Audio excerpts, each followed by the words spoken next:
बिस्मिल्लाहिर्रहमानिर्रहीम। Dear students, आज हम बात करेंगे डोमेन एंड रेंज पे। तो लास्ट जो वीक आपका गुजरा उसमें हमने आपको गाइड किया अबाउट डोमेन, अबाउट कि डोमेन बेसिकली जो वैल्यूज़ होती हैं जो आप पुट करते हैं उसे डोमेन कहते हैं, जो आंसर आता है उसे रेंज कहते हैं। आज हम उसी टॉपिक को लेके चलेंगे।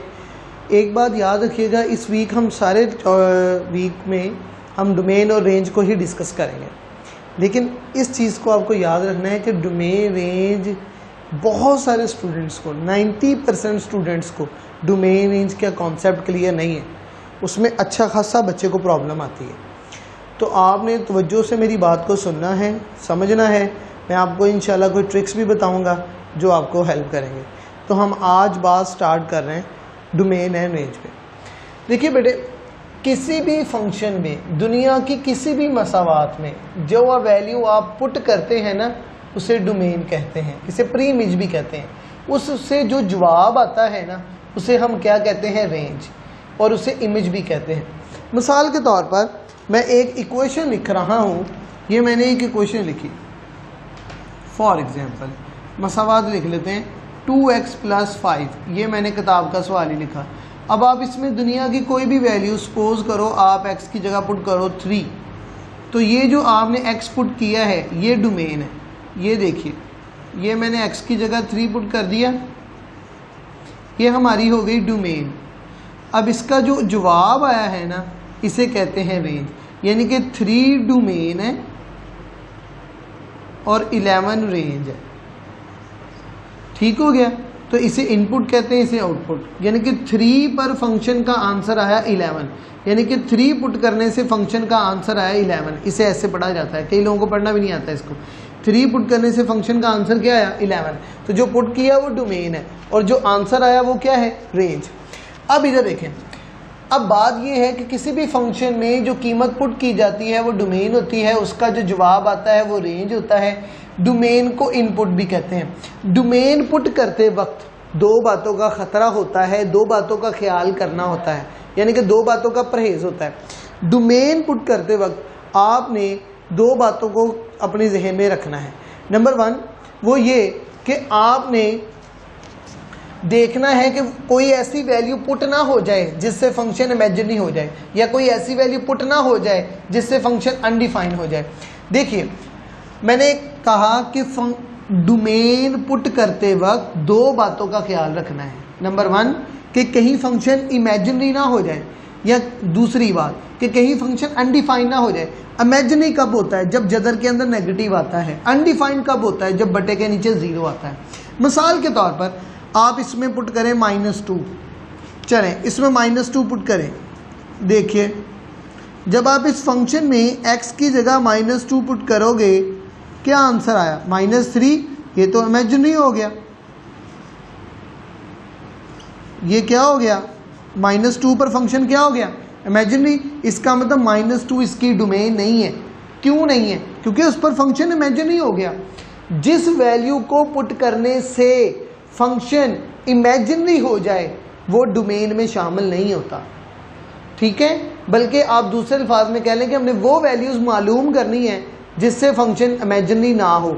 जो इमेजिनरी नहीं ना होता हम उसको बोलते हैं रियल। इस पर भी आज बड़ी डिटेल से बात होगी। देखिए, जैसे मैंने -2 पुट किया, जदर के अंदर नेगेटिव आ गया, इमेजिनरी हो गया। इसका मतलब -2 इसकी डोमेन नहीं है, आप -2 पुट नहीं कर सकते। ठीक है? तो वो वैल्यूज जिस पर फंक्शन इमेजिनरी हो जाए वो डोमेन में शामिल नहीं होगी। और जिस वैल्यू को पुट करने से, फॉर एग्जांपल मैं आपको एक और वैल्यू पुट करके दिखाता हूँ। फॉर एग्जांपल ये मैं एक वैल्यू पुट कर रहा हूँ x -1 में, मैं पुट कर रहा हूँ 3। चले मैं पुट करता हूँ 5, आपको समझ अच्छी आएगी। चले मैंने फंक्शन में 5 पुट कर दिया। तो जब हम 5 पुट करेंगे तो 4 आंसर आएगा। 4 का अंडर रूट क्या होता है, 2। तो इसका मतलब है कि इसका जवाब पॉजिटिव आया, रियल आया। इसका मतलब ये जो 5 है ये डोमेन है। इसका मतलब 5 क्या है, डोमेन है। 5 पुट करने से क्या आंसर आया, 2, रियल आंसर आया ना। तो जब कोई भी वैल्यू पुट करने से, जो वैल्यू पुट करते हैं उसे हम क्या बोलते हैं, डोमेन। तो उससे जो आंसर आएगा अगर उसमें आयोटा नहीं है तो वो रियल है। जैसे अब आपने 5 पुट किया, ये डोमेन है, क्या आंसर आया आपके पास 2, तो इसका मतलब है ये क्या है, रियल। तो इसका मतलब है कि ये डोमेन में शामिल है। 5 पुट करने से रियल आंसर आ रहा है, तो जिस वैल्यू को पुट करने से रियल आंसर आएगा वो डोमेन में शामिल होगा, पहली बात। अब जैसे ये एक मैंने फंक्शन लिखा है, अब इधर देखें, अब आप x की जगह 5 पुट करें 5 पुट, क्या आंसर आया 0, अनडिफाइन हो गया, इन्फिनिटी हो गया, ठीक है। चले अनडिफाइन लिख लेते हैं, एग्जैक्ट वर्ड लिखते हैं। तो इसका मतलब ये 5 डोमेन में शामिल नहीं है। तो बात ये है वो वैल्यूज जिसको पुट करने से या तो फंक्शन इमेजिनरी हो जाए या फंक्शन अनडिफाइन हो जाए, उसको आपने डोमेन में शामिल नहीं करना। और जिस वैल्यू को पुट करने से इमेजिनरी ना हो, अनडिफाइन ना हो, वो डोमेन में शामिल होगा। तो क्या कंक्लूजन क्या निकला हमारी बात का, जिस वैल्यू को पुट करने से फंक्शन क्या हो जाए, इमेजिनरी, वो डोमेन में शामिल नहीं होगा, यानी कि वो वैल्यू हम पुट नहीं कर सकते। और जिसे पुट करने से अनडिफाइन हो जाए वो भी डोमेन में शामिल नहीं होगा, वो भी हम पुट नहीं कर सकते। अच्छा, दूसरी बात, अगर वैल्यू पुट करने से रियल आंसर आया, यानी कि आयोटा भी ना आया, अनडिफाइन भी ना होगा, तो इसका मतलब वो हमारी डोमेन में शामिल होगा। तो ये बात डोमेन के लिए जरूरी है। स्टूडेंट कहता है रेंज इतना मुश्किल काम नहीं है, डोमेन मुश्किल काम है। रेंज जो होती है ना, ये फंक्शन के नेचर पे डिपेंड करती है। जो रेंज है ना, रेंज ये फंक्शन की नेचर पे डिपेंड करती है। फंक्शन जैसे ही बदलता है ना, रेंज भी बदल जाती है। तो डोमेन तो जर्नलाइज रूल है, लेकिन रेंज फंक्शन की नेचर के ऊपर डिपेंड करती है, ये भी याद रखिएगा। जैसे अभी ये हमारे पास क्वेश्चन नंबर 4 है और इसका फर्स्ट पार्ट है। ये सबसे टफ टॉपिक है, डोमेन है, पूरा वीक चलेगा इंशाल्लाह, बात क्लियर भी करेंगे। क्या इसमें जजर है, चेक करें, 2x - 5, क्या इसमें जजर है, नहीं है ना, तो इसका मतलब है इसके इमेजिनरी होने का कोई खतरा नहीं है, एक डर दिल से निकल गया। क्या इसमें बटा है, नहीं है, तो इसमें अनडिफाइन होने का भी दिल से डर निकल गया। हमें डोमेन पुट करते वक्त 2 बातों का खतरा होता है कि कहीं वो इमेजिनरी ना हो जाए, ठीक है। इमेजिनरी किसे कहते हैं, जब जदर के अंदर नेगेटिव आता है, ठीक है, या अनडिफाइन ना हो जाए। अनडिफाइन कब आता है, जब बटे के नीचे 0 आता है। इमेजिनरी कब होता है, जब जदर हो, इसमें तो जदर है ही नहीं, तो इसका मतलब आप इसमें दुनिया की कोई भी वैल्यू पुट कर सकते हैं। क्यों, क्योंकि डोमेन पुट करते वक्त 2 बातों का खतरा होता है। एक इमेजिनरी का, वो कब, जब जदर के अंदर नेगेटिव आता है, यहां तो जदर ही नहीं है तो नेगेटिव कहां से आएगा। दूसरा अनडिफाइन होने का, अनडिफाइन कब होता है, जब बटे के नीचे 0 आता है। तो इसका मतलब ये है कि इसमें डोमेन आप, यानी कि आप दुनिया की कोई भी वैल्यू पुट कर सकते हैं। क्यों, क्योंकि हमें 2 खतरे होते हैं, एक इमेजिनरी का जब जदर के अंदर नेगेटिव आए, एक अनडिफाइन का जब बटे के नीचे 0 आए। तो हमें इस वक्त कोई खतरा नहीं है, इसलिए इस हम लिखेंगे फंक्शन इज रियल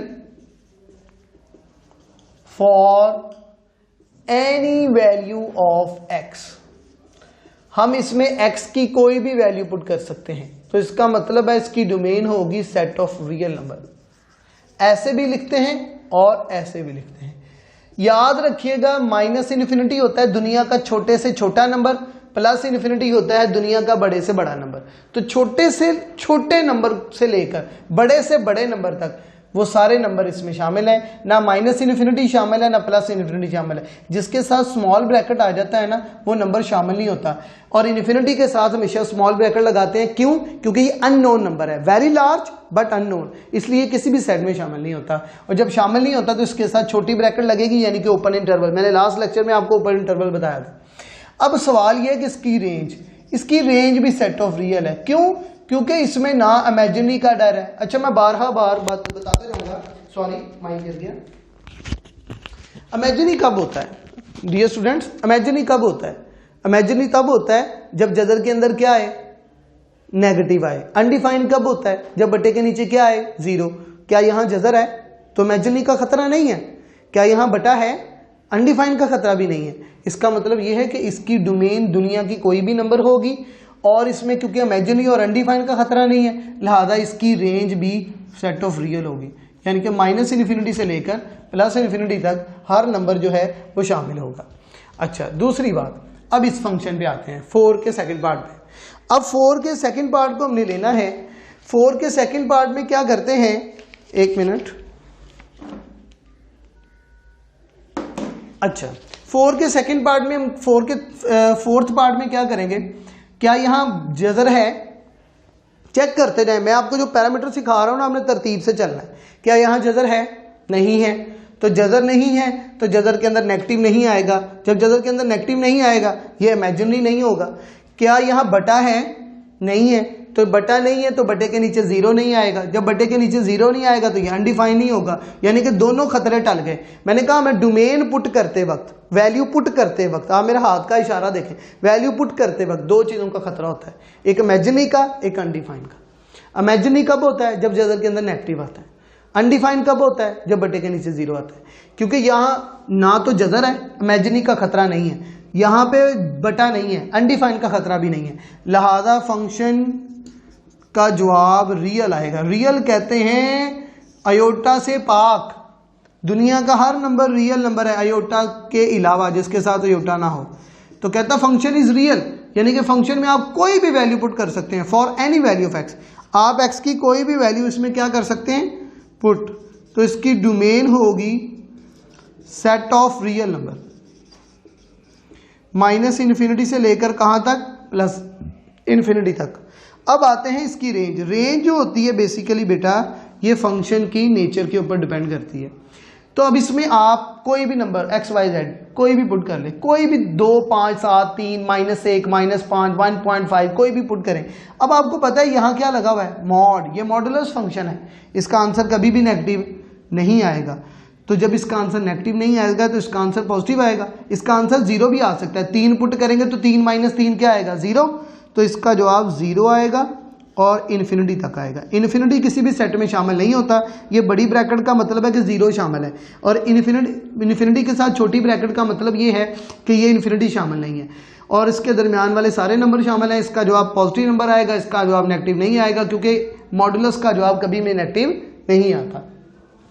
अब आ जाए इस फंक्शन में, क्या बटा है, सारे एक ही टाइप के मैंने क्वेश्चन लिए हैं ताकि मैं आपको बात अच्छे से समझा सकूं। अब बताएं क्या यहाँ जजर है, नहीं है, तो अनडिफाइंड का खतरा नहीं है। क्या यहां बटा है, नहीं है, तो अनडिफाइंड का खतरा नहीं है। मैं रिपीट करता हूं, जजर नहीं है ना तो इमेजिनरी का खतरा नहीं है, बटा नहीं है ना तो अनडिफाइंड का खतरा भी नहीं है। इसका मतलब इसमें आप कोई भी वैल्यू क्या कर सकते हैं, पुट कर सकते हैं। बेटे जब जजर ना हो, जनरल बात, जनरलाइजेशन भी मैंने लिखी हुई है, जब जजर ना हो और बटा ना हो तो उसकी डोमेन हमेशा सेट ऑफ रियल नंबर होगी। यानी कि जिन दो चीजों का खतरा है, यार बड़ी अंडरस्टैंडिंग सीधी सी बात है, जिन दो चीजों का आपको खतरा है अगर वो दोनों खतरे ही खत्म हो जाए इसका मतलब फिर आप कुछ भी पुट कर सकते हैं। तो इसका मतलब है इसकी डोमेन क्या होगी, set of real number, minus infinity से कहां तक, प्लस इन्फिनिटी तक। इसकी रेंज, स्क्वायर वाली रकम, कभी स्क्वायर आंसर नेगेटिव आने देता है, हाँ? कभी स्क्वायर का आंसर नेगेटिव आया, ठीक है। अब बताएं क्या मैंने डोमेन ठीक लिखी। अब देखिए एक चीज मैंने जानबूझ के छोड़ी, अब चेक करें क्या किया वाला मैंने। उसने कहा है कि आपने 5 और उससे बड़ी वैल्यू पुट करनी है, लिहाजा इसकी domain set of real number नहीं होगी। जो साथ कंडीशन दी गई है उसको भी देखना होता है ना, बाकी क्वेश्चंस में कंडीशन नहीं थी, यहाँ कंडीशन उसने कहा आपने 5 और उससे बड़ी वैल्यू पुट करनी। ये तो उसने आपका काम ही आसान कर दिया, कहता 5 और उससे बड़ी वैल्यूज कहां तक, इन्फिनिटी तक। इन्फिनिटी के साथ हमेशा स्मॉल ब्रैकेट होती है, इसका मतलब ये होता है कि ये नंबर शामिल नहीं है।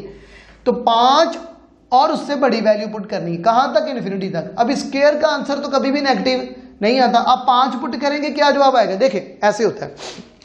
डियर स्टूडेंट फोकस करने वाली बात है, आपने ये देखिए आपने 5 पुट किया, आपने 5 पुट किया ना, 0 जवाब आया। आप 6 पुट करेंगे 1 जवाब आएगा। आप जैसे वैल्यू 5 से बढ़ाएंगे जवाब भी 0 से बढ़ते जाएंगे। ये क्या है, इनपुट, ये क्या है, आउटपुट। 5 पुट किया 0 जवाब, 5 से वैल्यू बढ़ाते गए जवाब भी 0 से बढ़ते गए। तो इसकी रेंज होगी 0 से इन्फिनिटी। ये बात क्लियर होगी बात। तो डोमेन और रेंज हमने फाइंड आउट करनी होती है। नंबर, मैंने कुछ बातें लिखी हैं जनरलाइजेशन, ये आपको एमटी टेस्ट में कहीं भी आप जाएं, आप कहीं भी टेस्ट दें, इंशाल्लाह आप लोगों से अपने आप को बेहतर पाएंगे। Generalization, not in radical fraction, अगर फंक्शन ना जजर में हो ना बटे में हो, यानी कि तो उसके इमेजिनरी होने का भी खतरा नहीं है और उसके अनडिफाइन होने का भी खतरा नहीं है। यानी कि ना वो इमेजिनरी होगा ना वो अनडिफाइन होगा। इसका मतलब क्या है, उसकी फिर डोमेन हमेशा सेट ऑफ रियल नंबर होगी। जब फंक्शन में जजर ना हो यानी कि इमेजिनरी होने का खतरा खत्म हो जाए, जब फ्रैक्शन ना हो यानी कि अनडिफाइंड होने का खतरा खत्म हो जाए, फिर डोमेन हमेशा सेट ऑफ रियल नंबर होगी। दूसरी बात, अगर कहीं फंक्शन में मॉडुलस आ जाए तो उसकी रेंज हमेशा 0 to infinity होगी। क्लियर? जब मॉडुलस का आपको पता है जवाब कभी भी नेगेटिव नहीं आता, तो अगर कोई फंक्शन मॉडुलस की फॉर्म में आ जाए तो उसकी रेंज हमेशा 0 to infinity होगी। और एक आखिरी बात, मैंने हर टाइप को लेकर जनरलाइजेशन बनाई है। अगर पावर इवन आ जाए, जरूरी नहीं है 2 हो, 4 हो, 6 हो, 8 हो, 10 हो, इवन पावर हो तो जवाब कभी भी नेगेटिव नहीं आएगा। तो जब जवाब कभी नेगेटिव नहीं आएगा तो उस सूरत में भी रेंज 0 to infinity होगी। बेटा 0 शामिल होगा, इन्फिनिटी शामिल नहीं होगा। तो जो शामिल नहीं होता, क्यों नहीं होता? क्योंकि अननोन नंबर है। तो बात यह है कि जब इवन पावर हो, 2 हो, 4 हो, 6 हो, 8 हो, 10 हो, कोई भी इवन पावर हो तो उसका जवाब कभी भी नेगेटिव नहीं आएगा। जब उसका जवाब कभी भी नेगेटिव नहीं आएगा तो उसकी रेंज हमेशा 0 to infinity होगी। 0 जवाब आ सकता है, जैसे ये देखिए 5 पुट किया 0 नहीं आया।